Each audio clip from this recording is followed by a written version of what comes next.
datang. Sekarang dah dapat slot Rembayo. Katanya kita dihalau. Itulah saya. Tak buka pun kita main. Apatah lagi bila dah buka, confirm kita akan main. Ini paling famous ni. Oh ya ke? Boleh? Terima kasih. Then kita punya masak lemak ni yang paling ramai. Hari ni adalah menu yang underrated kat sini. Kopi santan, burger telang, kelapa bayu. Sebab kita ada masa sampai pukul 6.30 je. So kita kena laju. Daging salai masak cili padi, udang petai, telur viral. Ni resipi KA. Ini nak. Sedap pula cendol dia.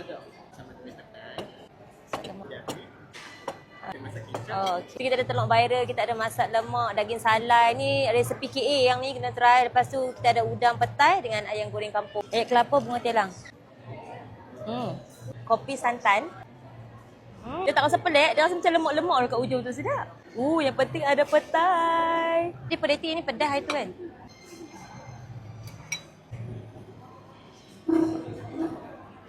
Sambal dia macam pedas tapi tak pedas pun.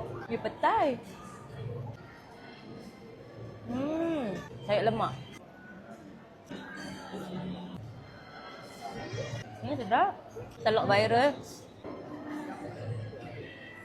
Itu normal masak kicap.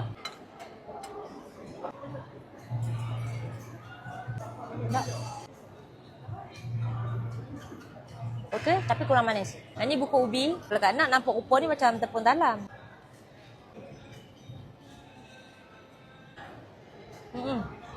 Dia macam makan bengkang ubi dekat bawah ubi sedar. Cendol.